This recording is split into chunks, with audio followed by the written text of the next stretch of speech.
Tomorrowland, the haunted ship. Somewhere deep in space, Miles and his robo-ostrich Merc float through a field of tiny asteroids. "Look at this one, Merc," says Miles. "This is definitely going into my collection."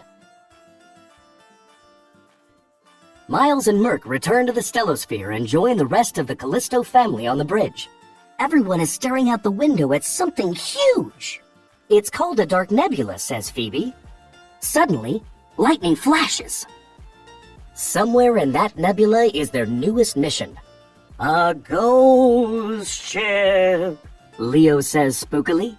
Phoebe laughs. "It's just an old ship," she explains. "We've been asked to make sure no one is stranded on board." Leo guides the stellosphere into the eerie nebula. It's crowded with asteroids. Phoebe scans the asteroids. She's surprised to find they contain staridium, the galaxy's most valuable metal. Just then, lightning slices through the darkness. The ship shudders. Another bolt of lightning reveals the rundown ship, dead ahead. "Huh, hardly spooky at all," says Miles, not really meaning it. Phoebe and Leo will check out the ship.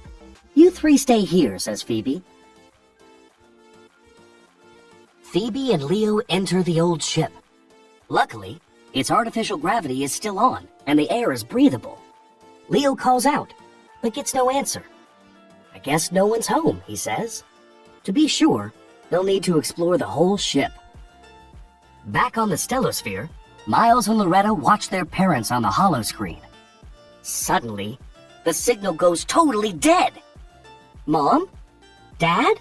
Miles says. Miles, Loretta, and Merc hurry aboard the ghost ship. It is even creepier than they expected. "I'm pretty sure Mom and Dad went this way," says Miles. Merc keeps looking over his shoulder. He has the definite feeling that someone, or something, is following them.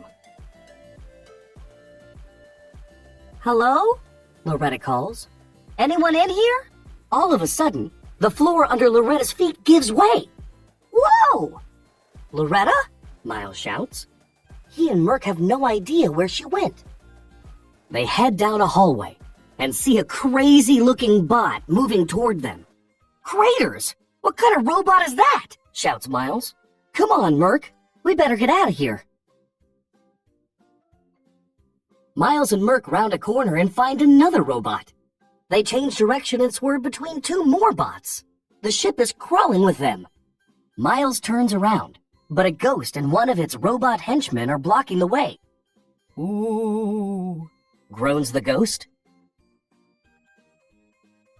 Merc and Miles turn and run down the steps. The two bump right into the rest of the Callistos. But the ghost and its henchmen aren't far behind. "Leave here," the ghost demands in a booming voice. Suddenly, one of the robots jumps at Merc. Merc shoves the robot toward the ghost, who gets pushed into a door. "Oof!" "Oof?" asks Miles. "Aren't ghosts supposed to say boo?"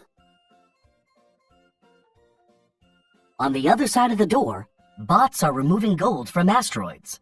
The ghost stands up and looks at the Callistos. Its faceplate opens. Inside is a control room. A tiny alien named Fossick steps out. "Why couldn't you all just flee in terror and leave me alone?"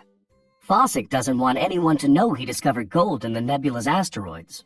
"It'd be a gold rush," he says. "Actually, probably not," says Phoebe. She tells Fossick that gold is no longer rare or valuable. "Yeah," says Miles. "They discovered whole planets filled with the stuff." Fossick is stunned. Miles remembers that his mom detected extremely rare staridium in the nebula's asteroids. "Why not collect staridium instead of gold?" Miles asks. Fossick is excited. "I'm back in business." The Callistos say goodbye and head home. Another mission completed. Back on the stellosphere, Miles shows Loretta the asteroid he found earlier. She notices an alien symbol on the bottom of the pyramid-shaped asteroid. "Ooh, can I have this?" Miles grins. "How about we start a new collection, together? Asteroids with alien symbols." "Cool," says Loretta. I can't wait to find more. Blast-tastic, shouts Miles.